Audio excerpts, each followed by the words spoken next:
Welcome to Tales from the Fandom, a podcast that brings a special guest out of the multiverse and straight to you. And now your host, David Ginsburg. Welcome to Tales from the Fandom. My name is David Ginsburg, and today we have Chelsea Doyle joining us. She was raised in a comic book store, and with every piece of technology her geeky father could get his hands on. Self-proclaimed queen of the nerds from the age of 7, she consumes movies, television, video games, comics, and books as fast as possible. She was an entertainment journalist in New York City, and she's currently an entertainment personality for a radio station in Maine. Welcome to Tales from the Fandom, Chelsea. Thank you, David. I'm happy to be here. I'm glad to have you. Thank you for inviting me. Who else would I invite besides one of my closest, dearest friends who is the self-proclaimed queen of the nerds? Yes, I jumped on that bandwagon very early. How early would you say you jumped on that bandwagon? Well, I really had no chance, which is the joke. My parents owned a comic book store, so I taught myself how to read when I was 3 off Archie comics. And I just kept going from there. My parents got me Nintendo and Game Boy and every system, so I just grew up completely in the geekdom.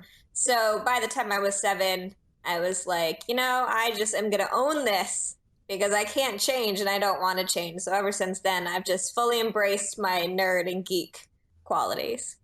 Archie is one of those comics that definitely a lot of kids pick up, because that was my first comic book series too. Is that I would see it in the grocery stores and always get them when we were getting groceries. Yeah, they actually still have it in some grocery stores. And it's funny because there's about to be a television show based off Archie comics and called Riverdale, based on the town that they're doing. And it's going to be like some teen drama on the CW. I saw that. I saw it was the CW, and I saw the little teaser images. I was like, oh boy. I know. It's looking back on it, it's actually not a great comic because it's like very stereotypical, and he obviously is playing 2 girls or 3 girls at the same time, which at the time was funny, and now I'm like, well, that's actually kind of awful. Yeah, I was always in it for Jughead. Jughead is the best. I wonder how they're going to play him in that show. I don't know. Hopefully he's not an overeater with eating disorder. I mean, that's what I would expect from the CW. And I hope that they keep to his lack of interest in dating anyone, which I think is impossible for a CW show.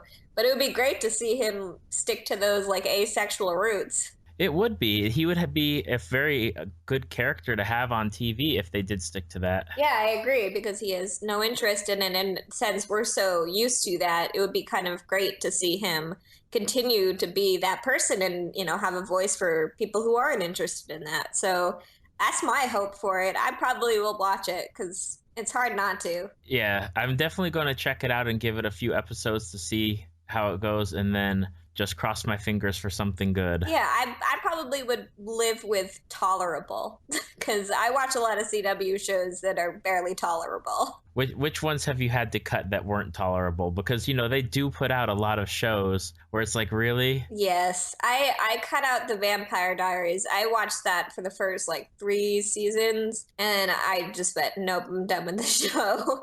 So I quit that. I never managed to get into the originals because it kind of embodied everything I hated about the Vampire Diaries. But I still currently watch Reign, which is a terrible show, and yet I'm just incapable of stopping. I love it. It's terrible, and I love it. I know my wife, Michelle, she watches it, and she watches it because it's very mindless. It's mindless drama that she can just put on, watch for the hour, and then she's done, and she doesn't have to really think about what's going on. Yeah, I normally am on my exercise bike, so I'm barely paying attention, but I do still watch it. I can't help it. It's very bad, but whatever. I like it. I can't even lie. Oh, and at least, some of the stuff is good about that show, especially the costuming. The costuming's good. I would say one of the things I really like about that show is that, unlike The Tudors, which is actually not a show I like very much, which I watched for a few seasons seasons, is that, the Tudors got really into all of the relationship drama, of course, and Reign has that, but their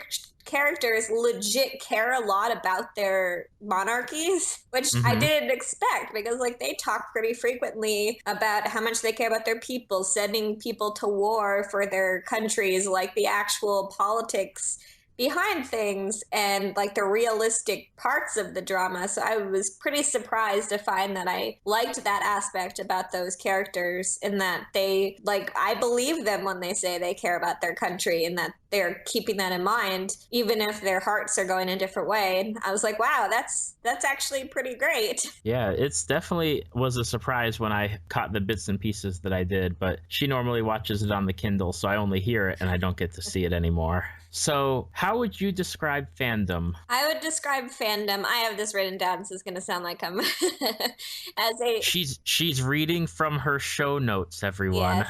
It's going to sound like it was rehearsed, so I had to say that. So I would describe Fandom as a place of passion, intensity, laughter, tears, and pretty much the best and worst place for fans to come together. You meet your best friends there and probably have more screaming matches about fictional characters that you've had about anything else in your life. But it all comes back to love, creativity, and imagination. I will say that Fandom can be extremely negative, so I love it to pieces. But there are some shows where their fandoms have put me off the show, such as Supernatural. Really? Yes. I only vaguely watch that show, but I hear horror stories. And the Teen Wolf fandom, for example, that was part of why I stopped being on Tumblr for that, because they just got really intense. The Supernatural fans, from what I hear, some of them are banned from Comic Cons. They have to have extra security for the actors, and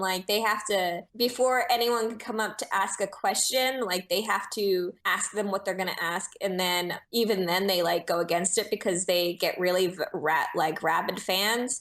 And they had to stop people from asking incest questions because it made the actors really uncomfortable, because people love wincest. Oh my goodness. So apparently their fandom will send hate to any woman on the show. There's been vicious hatred toward the wives of the characters, and it just, from what I've heard and even what I've seen on Tumblr, it did put me off the show, I'll be honest. Wow, I've never heard of that. And my only interest in Supernatural had been when I heard that Felicia Day was on it as a character. Yeah, I heard she was great on it. Yeah, I watched all of those episodes that she was on, but I've never watched the actual series. But that surprises me. I can't believe that it's that bad. Oh, it's very intense, and I'm absolutely sure that there are amazing parts of the fandom that are all great, and we hear the worst of the worst. But I've been on Tumblr and I've read all these articles from Comic-Con. I've been at Comic-Con, and it's just really intense. And people always talk about how all women die really fast in the show. And part of it is because the rabid parts of the fandom hate them immediately upon coming onto the show, because they don't want the boys to be with anyone. Anyone but them, I would imagine. Anyone but each other or Cassiel. And I don't know what to think about any of that, because every time I hear about the fandom, it makes me very anxious. So I'm sure the show is okay, and I love that they like to take shots. They take shots at the fandom. They on the show they had one where they were reading fan fiction of themselves, and they said, "Wait, do they know we're brothers?" They go, "It doesn't seem to matter." He's like, "What the hell?" So they definitely like to play around. So fandom can be that kind of environment too. That's not the good kind of fandom that we're looking for. We're looking for positive interactions and fandom as a family. And yes, which I can say I've been a part of the Star Trek fandom since I was a little girl. And I mean, everyone hears about the Trekkies. The Trekkies were the first intense fandom for geekdom. And that is a community. I don't know if you've ever seen the movie Trek Nation, which is fantastic. And it's this documentary done by Gene Roddenberry's son. And he had a really uncomfortable relationship with his father, where he felt very neglected. But he learned more about his father through interacting with the Star Trek fandom. And it's a very emotional documentary about like him coming to grips with his father and his relationship, but also like appreciation for what his father accomplished, what Star Trek accomplished. And that's how I've always felt in the Trek community. Is it's always been a very positive experience. We've always had variation of fans from all ages and all races and mixed genders. I mean, it's always been that kind of place, and I'm very fond of Star Trek. It was my first fandom. Oh, me too. That's actually what I got into right around when I was, I believe, 11 or 12. I wasn't really into much as a child besides Lord of the Rings, the books. Yes. But when I was in middle school, I got introduced to Star Trek. And I mean, I was in the Star Trek fan club in Panama City, going to the monthly meetings. Absolutely.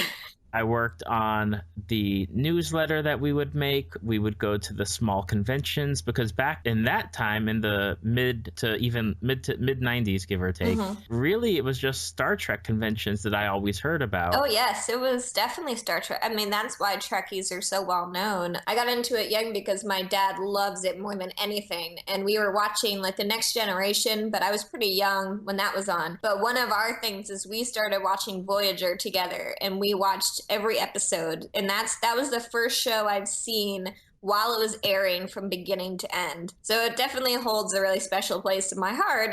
But I always had such a positive experience with Trek fans. One of the reasons I jumped online when I was like 10 or 11, when the internet became a real thing, I jumped online because I couldn't find a lot of people in small town Maine to talk about any of this stuff with. I didn't know anyone in my school that was into it, and I didn't know any, even at the comic book store, most of them were adults. So I couldn't really talk about these things. So I jumped online, and the first thing that happened was I met people that were interested in comics and Star Trek and all the things I loved. So that's what brought me to the internet, and now I love it to pieces. But yeah, Star Trek started it all. Yep, same here.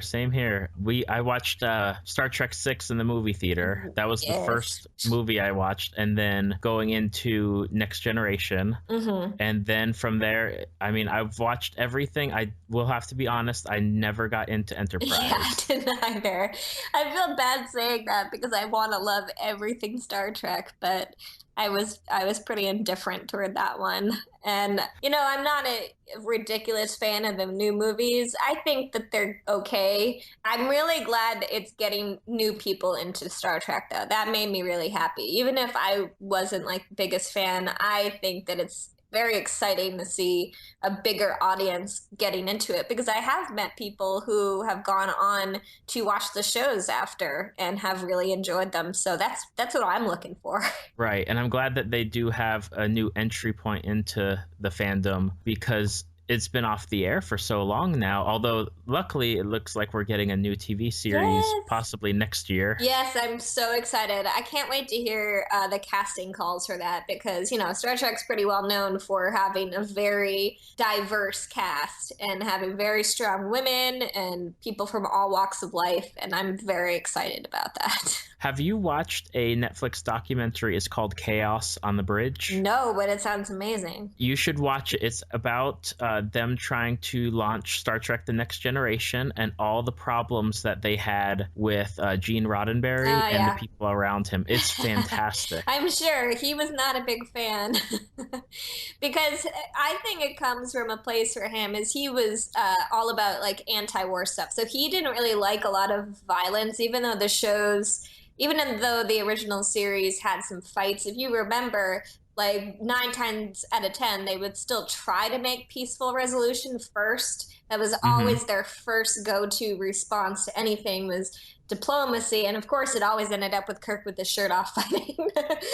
Absolutely. But until that point, they did try to have peaceful resolution. And there were a few episodes where there was like peaceful resolution. When they started bringing back Next Generation and the others, they did up the action more, and I know that he was very against that because he had created Star Trek during the war and he was anti-war. So I think there was an aspect of him where he was very against the idea of making it just another action show. But obviously we know the Next Generation turned out to have a lot of heart and intelligence in it. But I think when it was first coming out, he was not on board because he thought that they would mess up his vision. But I think he ended up liking it as time went. I think so too. They didn't really go into it on that level. They had a lot of the original writers from the original series were brought onto Next Gen, as well as some of the actors like Patrick Stewart. William Shatner is the actual narrator of it. Oh, nice. He has a great voice. Yeah, it's phenomenal as far as just learning about the writing style and what Gene wanted to do and not wanted to do, and the fights that they had to have with him to get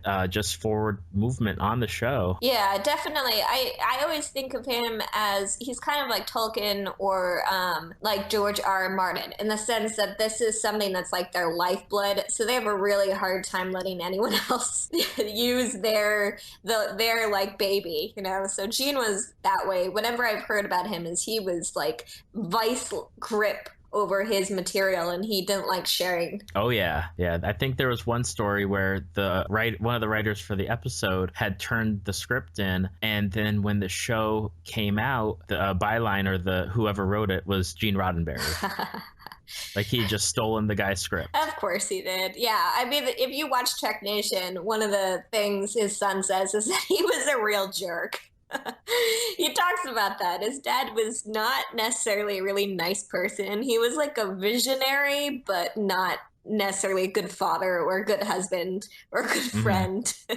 So I'm not surprised to hear he did underhanded things like that. That sounds like him, even though, I mean, I appreciate his vision a lot, but that doesn't mean he's a perfect person. So after watching all of the series, you started out with Voyager, but I assume you've watched all of them by now, except for Enterprise. Well, I saw some of Enterprise. I just didn't see all of it. What is Voyager still your favorite out of all? It's still my favorite. It's hard not to love that show. I do understand it's nostalgia, but for me, it's all about Janeway. Is she your favorite character? She is my favorite of anything. I love her so much. She just embodies to me like all the best parts of the other captains, because like she's definitely very bold and intelligent, but she'll go on missions, but she's also smart, and she's always in command. You never doubt that she is the captain, that she will do what she thinks is best for her crew, and that might mean she's done some very questionable things in that show, but she also was burdened with a really intense storyline, because remember, everyone else is, we're going to go out into space and learn things and meet new people, but Voyager started out with them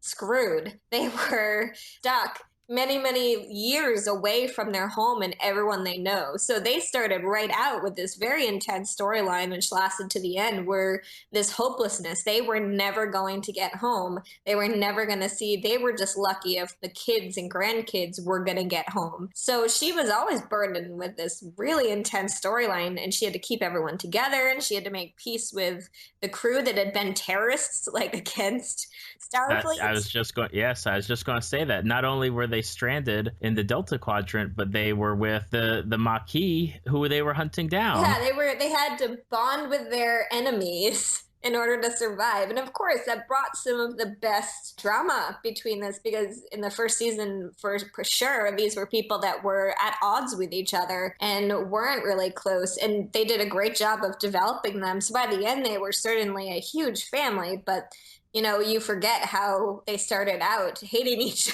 other. And not to mention, they didn't have a medical officer. They had to rely on a hologram. They had the doctor, the AI. He's amazing, one of the best characters. So they went into some really good stuff. You know, Data was obviously an android, but they went just one step farther with the doctor, because he was AI. He had no real identity. And they did some great storylines with him. So, yeah, Voyager's just amazing. I love it. Now, as speaking to someone that loves Voyager as much as you, because I don't really find a lot of Voyager fans out there. Why?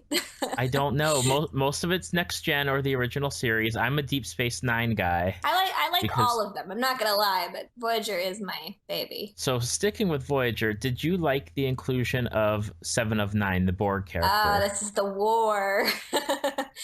I did. I like 7 of 9. I thought there were aspects of her that I wasn't a fan of. Of course, everyone's like, oh, she's sexing up the show, and she got a little maybe too much screen time. But by the end of it, I felt like she had a really good story arc, and I loved her relationship with Janeway, and that, like, how that became mother and daughter, strangely. And I really liked, the Borg was always their major villain, and the idea, obviously, we knew that they assimilated people. So the idea of like finding this girl and bringing her back to her humanity, I like the concept of it. I understand why people didn't like her, but I'd like to think that if you made it to the end, you would like her better by the end and understand how her story was actually a big part of it. So that's my thoughts.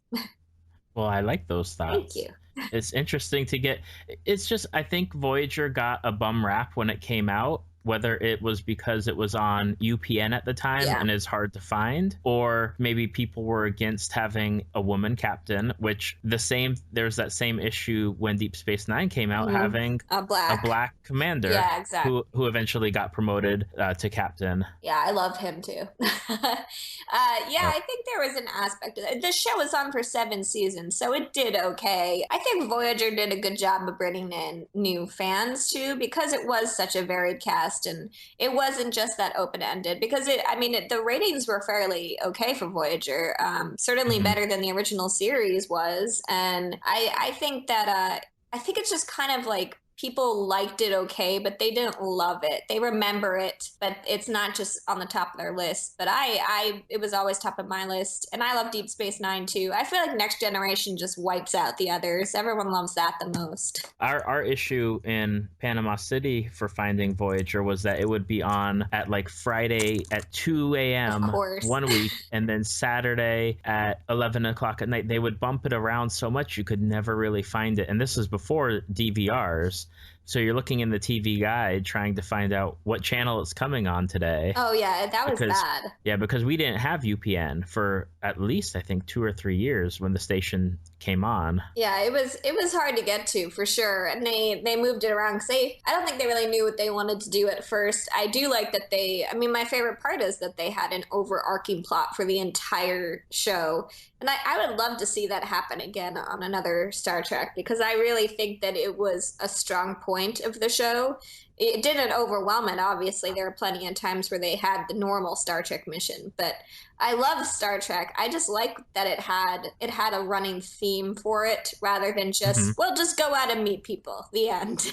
Right. I think it makes the writing much stronger with them they have to have it limited in a certain way to set up the stories. Yes, because they're far away. They're never going to get help from Starfleet. They are adrift.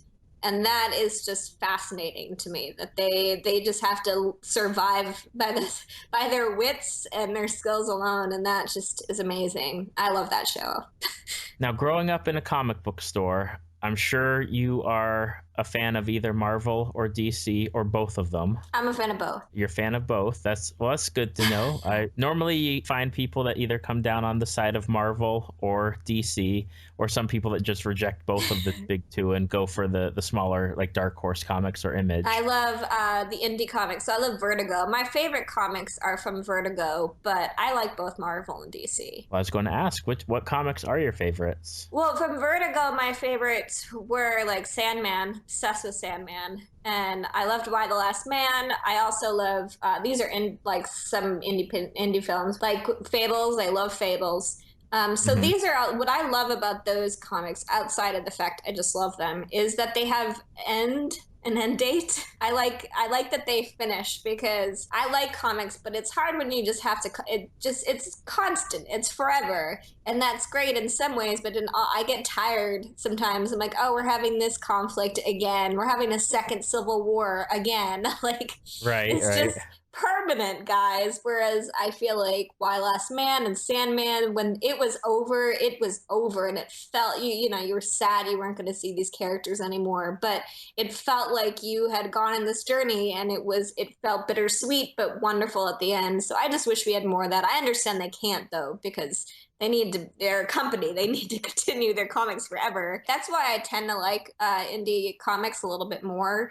But I love both Marvel and DC. They have very different approaches to things. And I've always said that I think that Marvel has a better human approach, where I think their characters are really more human and flawed, and they have a tendency to make their own problems, like Mm-hmm. Civil War, but also like Age of Apocalypse. And there's so many things that they did in Wanda with the No More Mutants, is that they're their own worst enemies. This is a world where more often than not, they're fighting against their own mistakes. Right, And right. but that's a very human thing. And I like that. But DC's more like their heroes are heroes. They're like not stereotypes, but they're like pedestal heroes. You know, they have these big, grand, sweeping events, and they are always like more, I don't even know how to say it. I don't feel like they're human. Like you wouldn't see yourself hanging out with Bruce Wayne. Like Bruce Wayne is definitely himself. And even Clark Kent and Diana, like they're more symbolic characters where you can love them, but they're not somebody you could have a beer with necessarily. Right. And You're not going to go down to the local pub with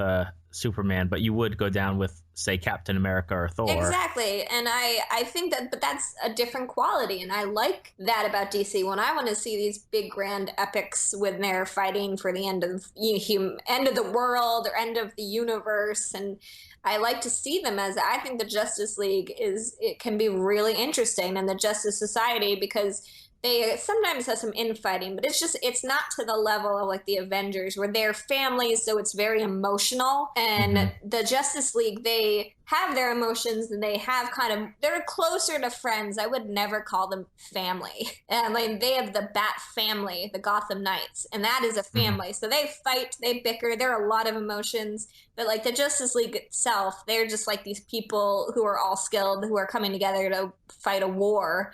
And that's how they feel. And I like those comics on their own. So I think that it's a mixed bag. I think what you're looking for is either them. Right now, I have said goodbye to DC Comics ever since 52 started. So I stopped a while back, and I'm still reading Marvel. So I guess that says something. But I did love DC. There's nothing against them. I just think they made a mistake. I remember reading one of their crossovers, I think is Avengers versus Justice League. Yes. And some of the characters went from the Marvel universe into the DC universe, and they were surprised at the reaction that they got from the DC universe. You know, the normal everyday people putting them up on a pedestal. Yeah. And then vice versa, the Justice League people seeing the hatred and people calling them, I think it was like calling people mutants or muties. Muties.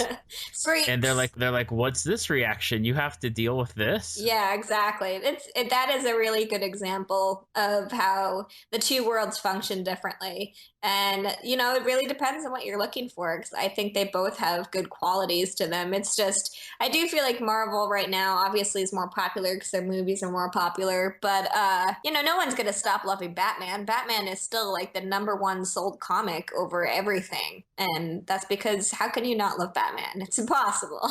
Even I love Batman, but I'm not a DC person. Exactly. I mean, you don't have to be a DC person to love Batman. He's my favorite and has been forever. I love the Gotham Knights. I love Oracle and Nightwing and all the Robins. And I just have a lot of emotions about that group. But that might not mean that I like everyone. I just like them. What's a comic that you would recommend to people that may be looking for something off the mainstream? I would definitely, like I said, like Why the Last Man is one I bring up a lot. And they're about to do a TV show about it. So I'm hoping, or is it a movie? I'm hoping somebody will think about reading the comics, because I love them a great deal. The writer Brian Vaughan, maybe.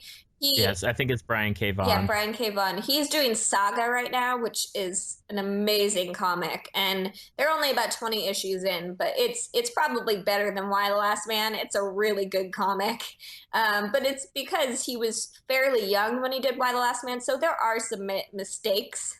He's not perfect in that, but I feel like now you could see his growth as a writer, because he's really on target in Saga. So I highly recommend Saga, even though they're not finished with it yet. But Why Last Man, definitely. Sandman is my all-time favorite comic vault. You know, it's just the best.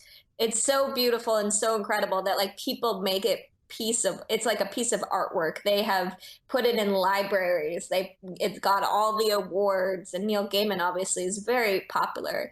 So it's really hard for some people because it's all over the place in terms of story, and but I really recommend it because it's just a beautiful, beautiful world that he's come up with. And if you like mythology, if you like any fairy tales and stuff, I mean that you can't get better than Sandman for that. So I would recommend kind of the side comics more, but I think Marvel, if you like the movies, you might as well try the comics on that front. Okay. I read Why the Last Man way back in the day Yeah. when it was coming out. That and Powers Oh, I and love Rising Powers. Stars. Yeah. Powers is a good one And too. That have you watched the TV show? I've not watched the TV It's show. pretty good. I like it. It wasn't what I expected, but I ended up really liking it for itself. I wouldn't say that it's super right like the comics, but I did like it for what it is. It's from the PlayStation Network, so they just did season 2, so it's pretty good. But I love Okay. Powers. Powers is a great one. And Fables just ended, and I have so many emotions about Fables. I read Fables for a while and then I kind of fell off of it. I'm not sure if it was just, I don't know if it was the artwork at one Oh point yeah, the artwork or changed. Fables is highly recommended. Why the Last Man? I'm going to have to check out Saga and Sandman because I've not read either Oh, of they're those. so good. You know, it's funny because I loved Preacher when I was younger, and now they have the TV show, obviously. But I recently reread Preacher, and I was like, oh, this is really kind of wrong. Like, the misogyny is really high that I had forgotten. And there were things about that comment at the time I loved, and now I'm kind of like, oh, this makes me a little uncomfortable now.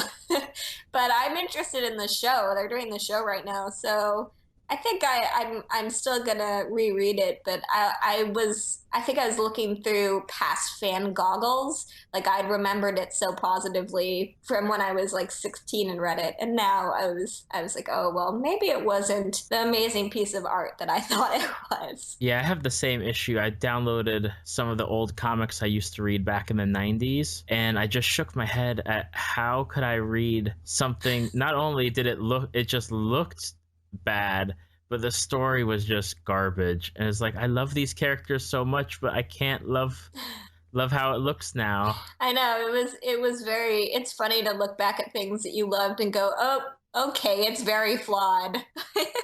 I didn't think Very it much was so. very flawed, but it is very flawed. I feel like people do that about Buffy too.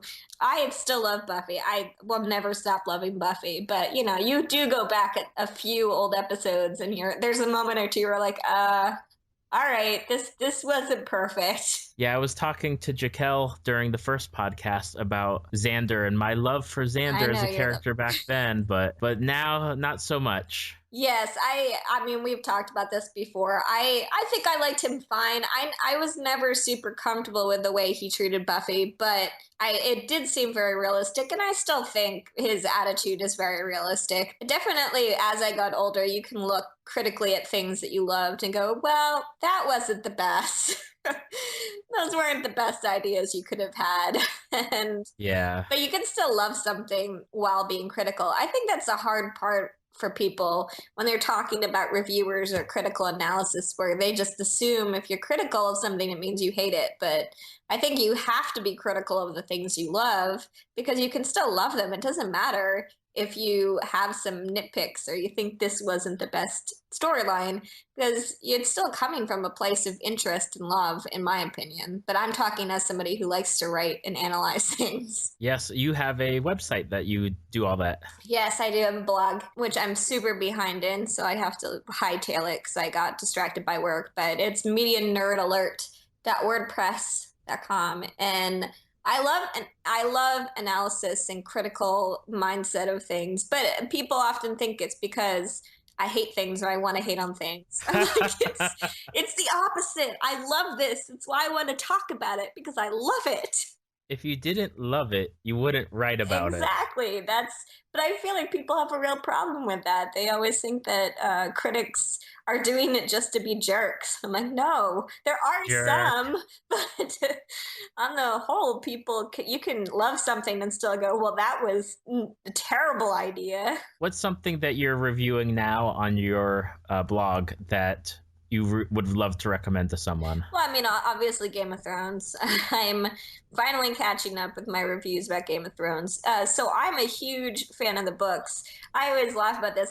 I'm totally hipster on the matter because I loved the books before they were anyone had even heard about them, let alone made a TV show about it. So of course, when I heard, I was just the most excited I've ever been to hear TV shows being made, and I loved it back. This was like '98. It came out in '97, the first one. I was what is it, like ninth grade.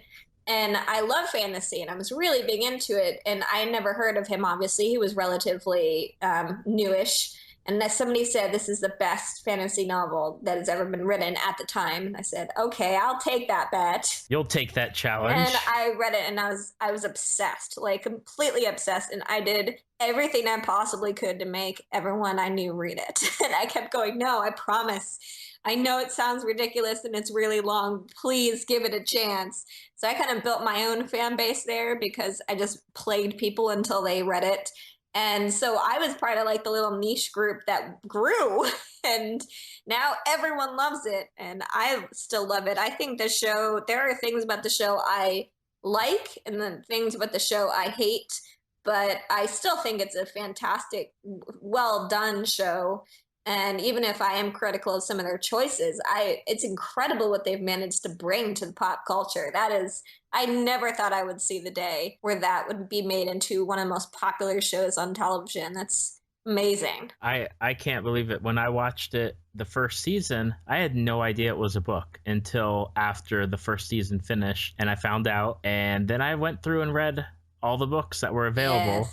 Yes. And it was amazing because there's so much more. Mm-hmm. Like you see it on the show and you like they might mention something in passing, but then in the books they're very detailed about the houses, who's going to war, what's going on, and it's phenomenal. Those books are great. They're just incredible. I love the show. I think the show does a good job with what they have, but there are things that can be done in books that can just not be done on film, and that includes like the books, they get into people's heads. You really know these characters, like you know them inside and out. You've heard their points of view, you've seen them go through things, like and it's really hard to hate characters when you have that connection to them, because I have a lot of sympathy for the Lannisters, all of them, not just Tyrion, but like I even liked the Cersei, which is weird, but once you're in their head, you get why they tick,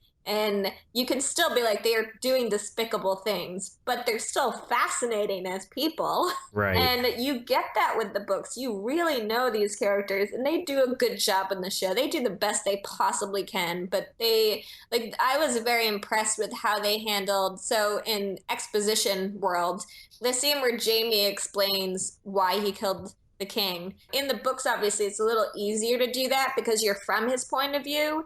And so I knew that whenever they had to tell that story, it would have to be like exposition rant of some kind. But the way they handled it was perfect because it was emotional, it was well acted, it didn't feel like exposition, it felt like a confession. And so they managed to do scenes like that, but there are times where they're just explaining things because how else can they tell this story when you can read it, no problem, but on a show, it's like, do you have narration? No. So the characters are going to have to actually explain things and their mindsets rather than just reading their heads. So right. Books are great. They're so long, though. They are. I'm going to make a statement. I want you to tell me whether you agree or disagree. Okay. The storyline of Dorne is the worst storyline that has been in Game of Thrones. You know my feelings on this because my head exploded and I was so furious. Like there was no way to explain the amount of fury. I have ranted and like just lost it because there is nothing I love more than the Dorne storyline in the books. Like that is my favorite house. The Martells are my favorite. I love Arianne so much. And for them to delete her completely, like that just made me want to scream because it's the only house where women can inherit. And that's important in the books. It's important that she is the heir because it's the only place that has that. And they decided to delete her and replace her with her brother. And I was like, why? Why are you doing this? And her and the Sand Snakes in the book, like they would have never hurt the princess because they wanted her to be the queen. Mm-hmm. And that was a great storyline. It would be like nothing else in this show where these group of women who can inherit and are powerful and intelligent, and their purpose is to put the princess on the throne instead of Tommen, who frankly would probably do better than Tommen. And they want to just take over, but in the best positive. And this show and the books are pretty good at having powerful women and like that. So why would you delete the storyline that had the most powerful women in the series? I'm so mad. I'm still so mad. I was looking at my Facebook timeline where you go back and see your posts from years past, and it was the episode where Oberon fights the Mountain. And I was like, I loved Oberon, but now they just ruined everything after. They ruined it. I was like, are you kidding me? He went into that fight with the Mountain to avenge his family, and then his wife and girlfriend and daughters murdered the rest of his family? What? That's madness. That makes no sense. I'm still mad. I will always be mad. I hope we don't see them again because they've ruined it so much that I never want to hear about Dorne again. And that's just so infuriating. I love it. In the books, it is my favorite part. And Dorne is one of my favorite characters. And I'll always be mad. I will always be furious. Yeah, when they did the first episode this season and everything that went on there, I was like, why bother? Seriously. Because you failed the previous season with the Dorne storyline. Why even bother trying to do anything with it, which they haven't even brought up since then. So we're 7 more episodes in since then, at the time of this recording. And there's nothing. There's been nothing on the Dorne front. Because they know they screwed up. They have to have known that they made a mistake, and they just wanted to wrap it up quickly and be like, okay, that's done. We can't do any more because they messed it up last season. I was iffy on it, but that was before like they really went and just way too far. But I was still like, oh, come on. Because when it first happened, I was okay with Jaime going over. That's a difference. But I was like, okay, this could be interesting to see him verbally spar with the Martells and stuff. And then it just was weak from beginning to end. And you're right. I said, why bother? Why? You should have just not done it. At the end of the day, you should have just not done it if this is where you were going to be headed. Yeah, it's terrible. It really is. I will never forgive the show for that, for real. Who out of like all of the fandoms, if you had to pick like a trio of characters that you're like, these are my characters, they're my favorite characters, I love them to death, and everyone should love them or check out what they're in. Oh. And I know that's tough because you've got a lot. Yes. Well, I would say, so I love Daria, as you know. I was shocked at how many people don't know Daria. So Daria and Jane, that's not a trio, but Daria and Jane and Trent, maybe. The 3 of them were amazing. Xena and Gabrielle and Joxer. Can't even though he's kind of a side character, they were always best when all 3 of them were together. I would say, Xander and Willow and Buffy in the beginning, I was really a big fan of the 3 of them together. I would say I really want people to watch Avatar and then Legend of Korra, because I would say like the group Bolin and Mako and Asami and Korra, like that was a great group. And by the end of the show, I was super into them. So I really hope that people watch Legend of Legend of Korra. I just want more people to watch it. I loved Avatar when it was on TV. I would try to watch it when it was actually showing, which was a little bit hard just because of the times that they would put it on for Nickelodeon. Yeah. And same thing with Korra, but I love both of those shows. Those shows are phenomenal. They are phenomenal. And I will do anything possible to spread the word about those shows, because I was really skeptical when people told me to watch it because I thought it was more like a children's cartoon.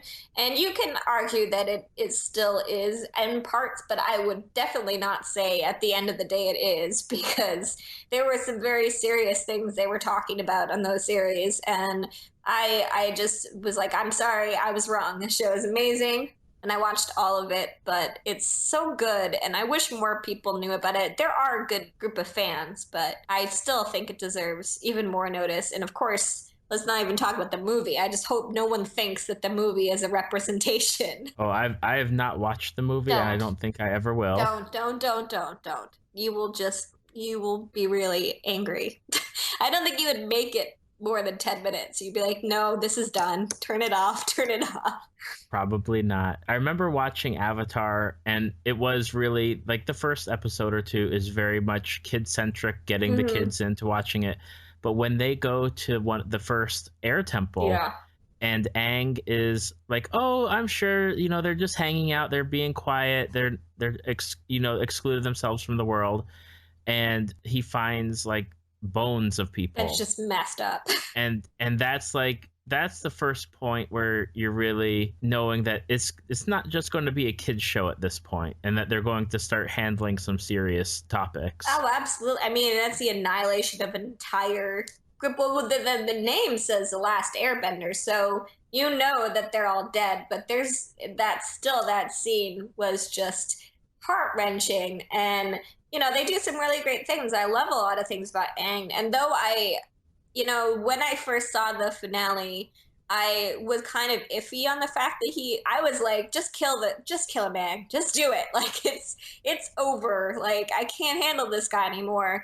And at the end of the day, I like that he was able to solve it without killing anyone. Like, he stuck to his roots. He managed to find a way to win without that, and I really respect that at the end of the day. Yeah, it was a good show. It was so good. And Korra was the same thing. I think Korra took a little bit longer for, at least for me, to get into. But by the end, you're fully invested in it. Oh, absolutely. The first season was weak for everyone. I think there's not a lot of people who say that they love Korra first season. I liked it enough to continue. I thought the bad guy was really good. And I love Korra. I did from day one. Her as a character. Like, I really liked who she was and how she was different from Aang. I love that they had a main female character because they were convinced boys wouldn't watch a show with a female lead, which didn't end up happening. The people who loved Avatar watched Korra. Right. But I think the major thing people didn't like was the triangle, the love triangle, which is totally valid because it annoyed me as well. But once they dropped that entirely, the show definitely, and they weren't so sure they were going to go past one season. So you can feel that in season one, like if they were kind of leaning toward finishing it in one season, which is why there was like that immediate answer at the end of season one. But then they continued, and by fourth season, my friend is watching right now for the first time, and he just finished second season. He was like, this show is incredible. And then everyone goes, wait till season 4 when it like is at the top of its game, just like Avatar at the last season was the top of its game. And they just do a great job with building to the end. And I feel like this is another example of when a story has a set ending, it just feels like a better story.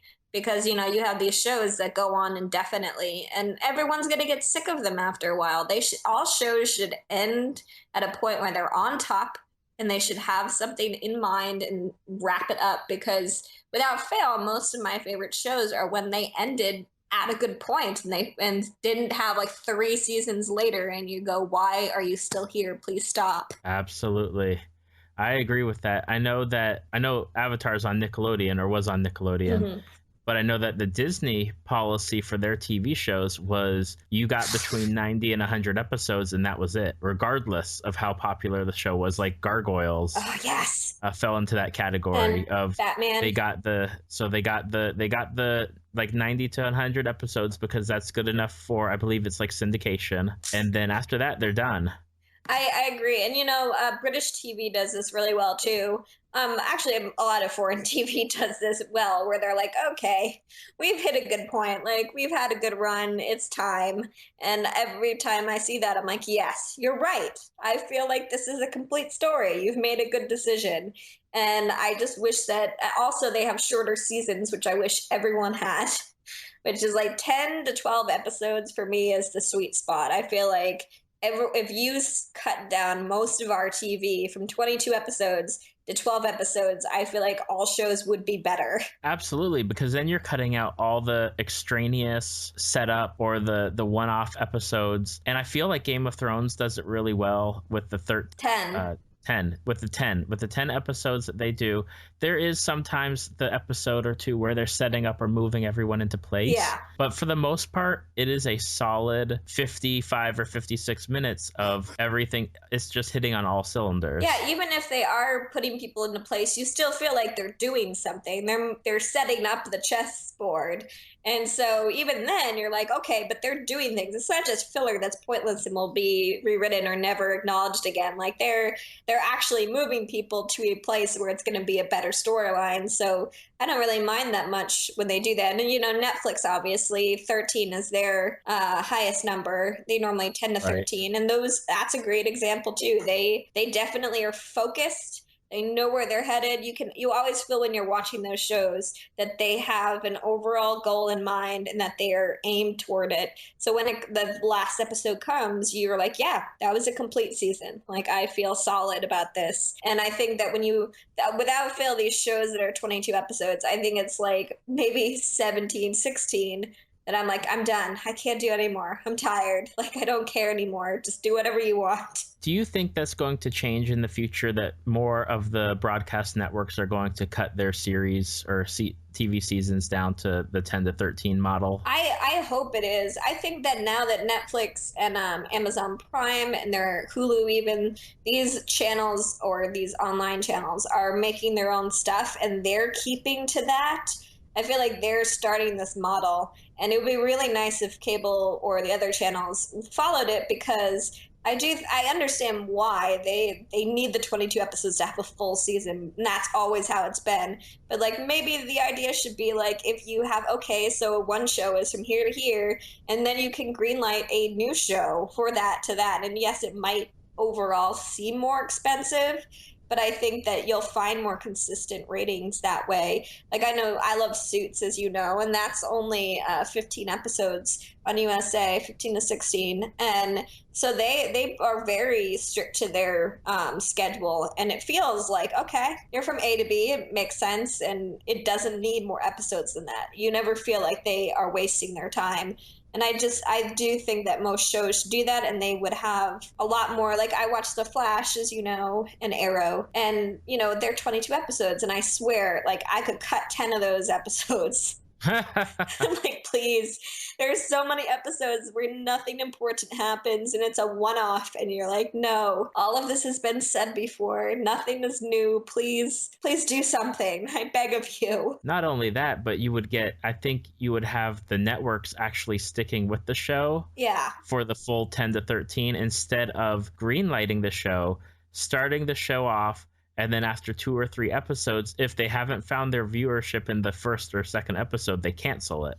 Exactly. I feel like if they are committed to a shorter season, they might actually play out the shorter season, because, well, I mean, as we know, Supergirl was only 15 or something, and that was what they originally set it out for. And I actually would prefer them to stay to that, because I thought it was a pretty solid season and I didn't need 6 more episodes. I thought It was pretty good.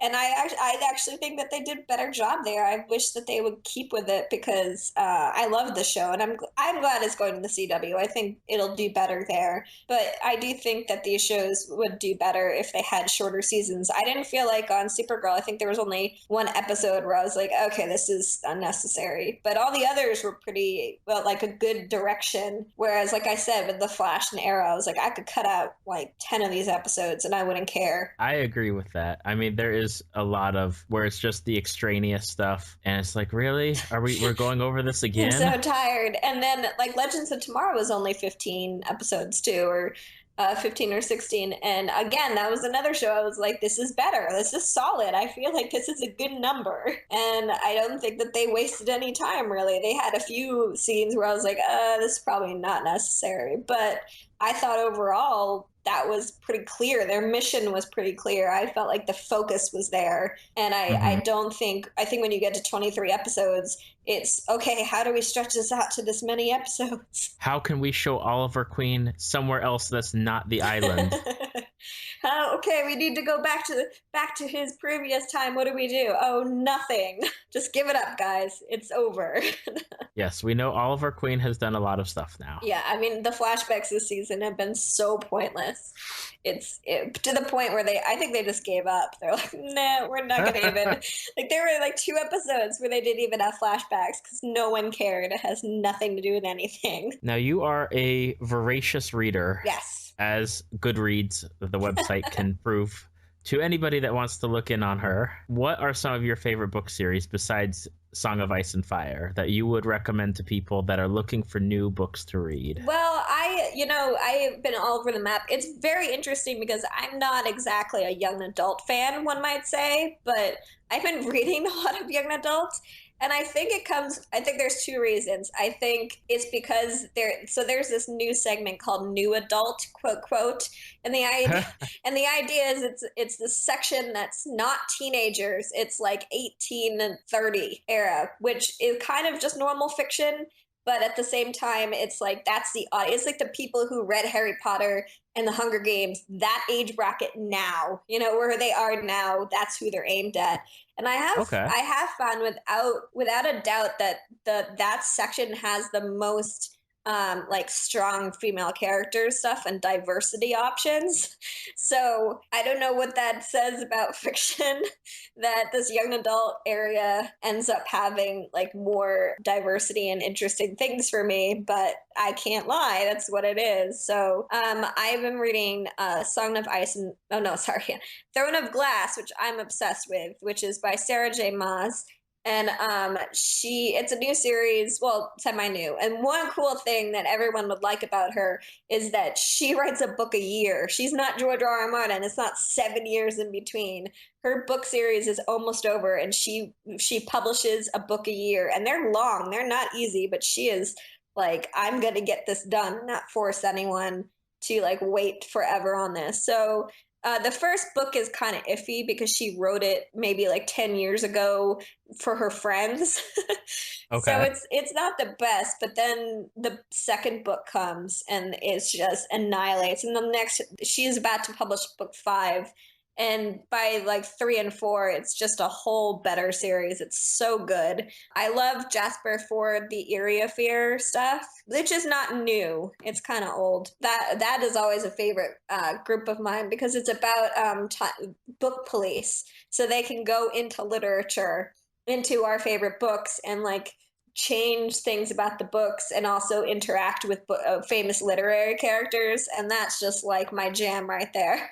So those sound like some good books to check out. Yeah, there's another young adult series which is a lot of people like, which is the Cinder series, which is like a series about these people who she does famous fairy tales, but in a science fiction. So Cinderella is a cyborg, and so all of the characters, like they have Red Riding Hood and Rapunzel and Snow White, but they're all in a science fiction futuristic world. And I go back and forth. I thought it was a pretty solid story. I know a lot of people love it, and I did enjoy it. I do think it requires a certain audience.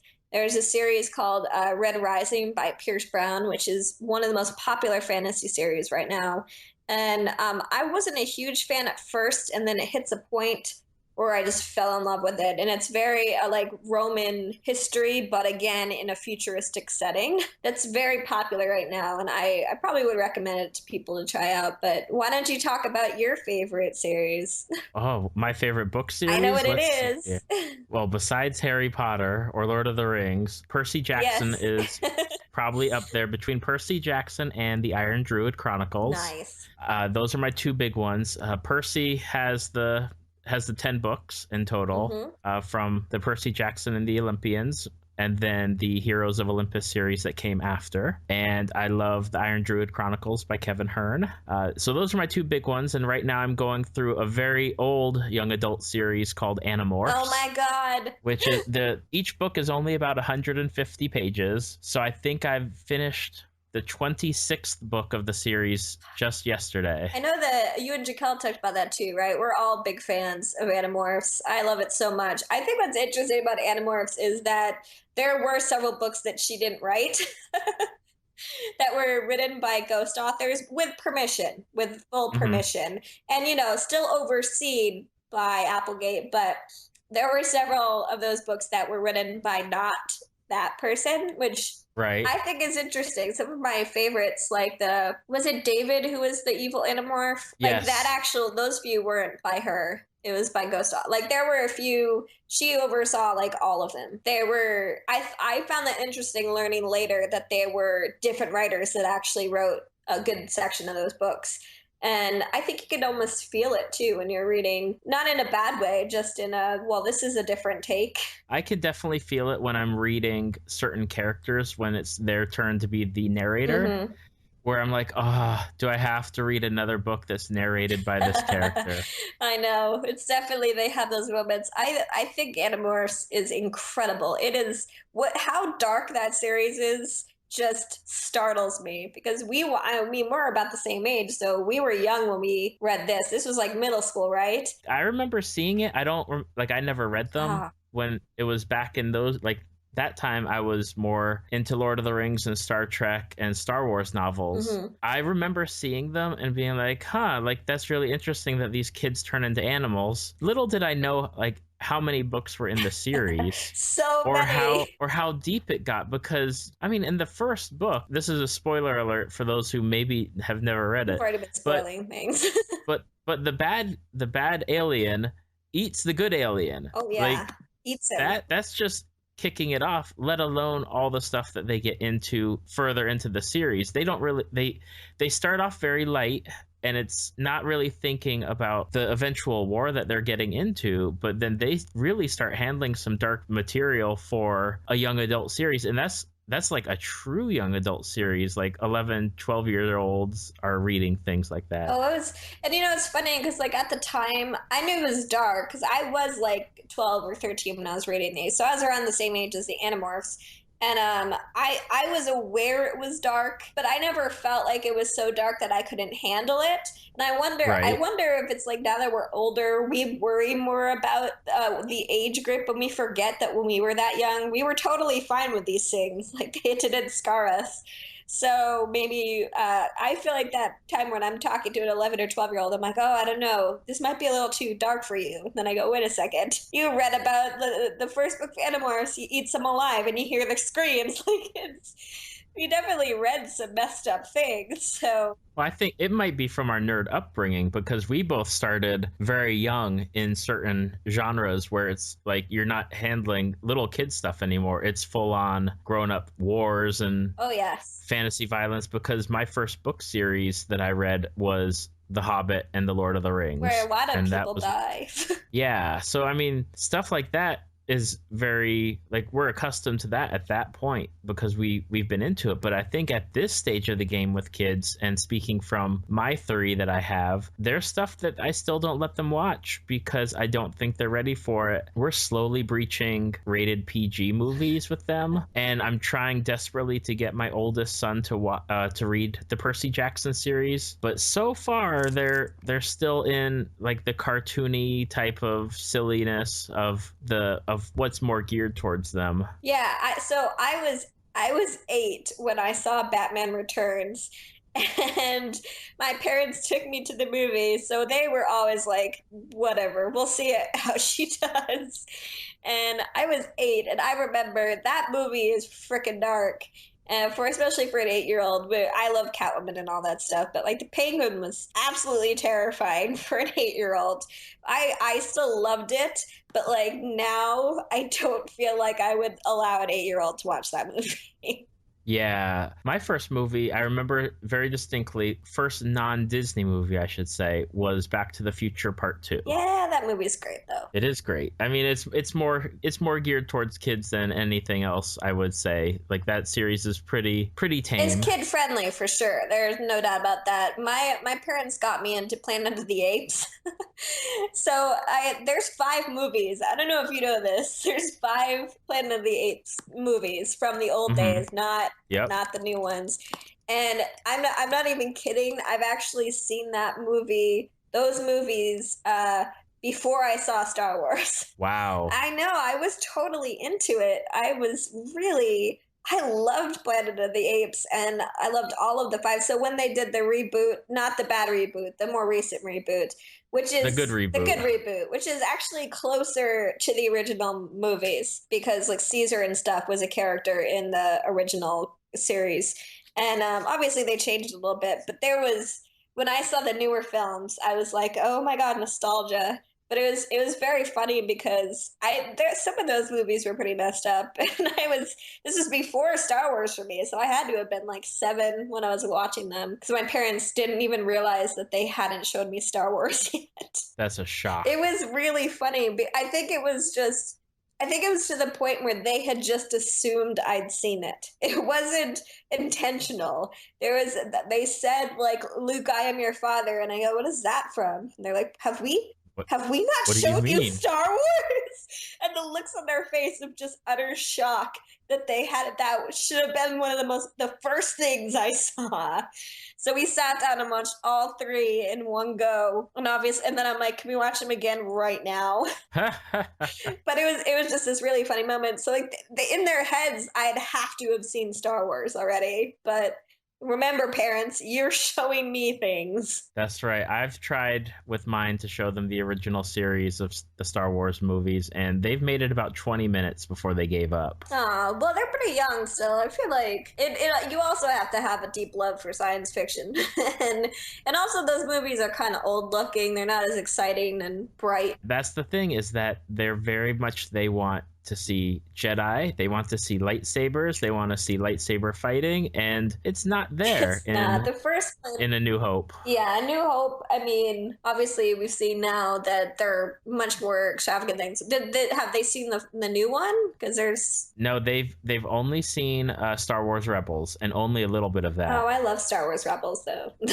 That's a good series, the animated series. I've heard, I've got to check it out, because I know that they brought back a very fan favorite character from Clone Wars, which I love. Yes, they did, and it was great to see her again.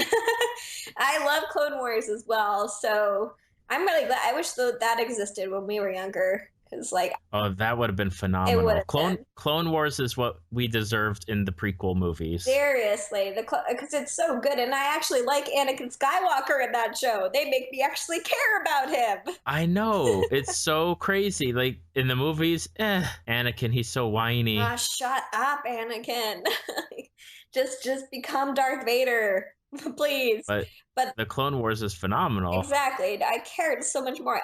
The thing that Clone Wars did that actually messed me up was make me like the clones so much. Oh, absolutely. That was terrible of them, because... Yeah, there was that one episode of is just the clones doing their squad missions, trying to graduate, and it's like, oh my goodness. I had so many feelings about those clones, and like their friend, and the hardest part is, I think it was the Yoda's group. And you know that they're going to turn and try to murder him. And you're like, no, wait, your friend's here. Because, when you're watching the movies, you don't even, the clone stormtroopers, they're turning on everyone. Now they're killing them. Okay, we never liked them to begin with. Right. And you watch the show and you're like, they're real people with real thoughts, and they care about their friends. And it was so looking back on it, it's so much harder. But it was, it's an amazing show. I would definitely persuade people to watch that over the prequel movies. But I like the new one a lot, so. Well, that is good. Force Awakens. Yes, I can't wait for Rogue One, though. I have to say it, I'm more excited about Rogue One. I am too. I wasn't really excited about Force Awakens too much, mostly because of the expulsion of all the expanded universe material. But Rogue One looks phenomenal, and I'm definitely invested in that much more than I was Force Awakens. I love The Force Awakens. I'm not gonna lie, and I love the extended universe too. So I totally understand where you're coming from, because I really loved all those books, and the fact that they don't exist anymore is pretty sad to me. But I still like the movie, and I love Rey, and I love Finn, and I love those characters. But Rogue One is exciting because it's a Star Wars story with no Jedi in it, for one. And I love the Jedi, but it's going to be really interesting to see a movie without them, when it's just the Rogue Squadron, when it's just the normal humans trying to save the universe. That, to me, is a story that we have not gotten enough of. So Right. I'm just really excited. The rebel people, we know they exist, but we never get their story. You never get the Mon Mothma story. Exactly. And that Princess Leia works with them and stuff, but they're not given the real chance to shine.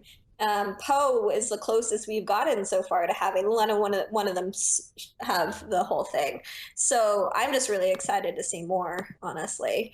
But Rogue One, like, instantly, I'm like, this is what I want to see right here. I'm excited. I will watch the next Force Awakens one. I will watch it and love it. But Rogue One brought excitement out of me that I didn't have before. Well, I think we are close to our time for today. Yes. So I want to first thank you for having the time to come on and do the show. Thank you for inviting me. It was fun. And I would love to have you back, because we haven't touched a lot of other fandoms that you are into. There's an endless list. So we'll have to make time when you get another free moment, maybe in the summer, I think. Absolutely. Or late summer. I would love to do that. You write for MediaNerdAlert.wordpress.com. That's correct? Yes, that's right. And if you look now, it's very behind, but I'm going to catch up, I promise. Trust me, you'll get the alerts if you subscribe. Oh, no. And you'll be like, there's 6 reviews that are posted today. I know, but I don't put them on social media. Only you poor subscribers have to deal with it. Everyone go subscribe to Chelsea's website. It's also the website that our first guest, Jaquel Overstreet, occasionally writes for. Mm-hmm. If there's anything else, you should subscribe on iTunes to Tales from the Fandom. Subscribe and like us on Facebook, or email us at talesfromthefandom@gmail.com. Thank you again, Chelsea, for a fantastic time. Thank you for having me.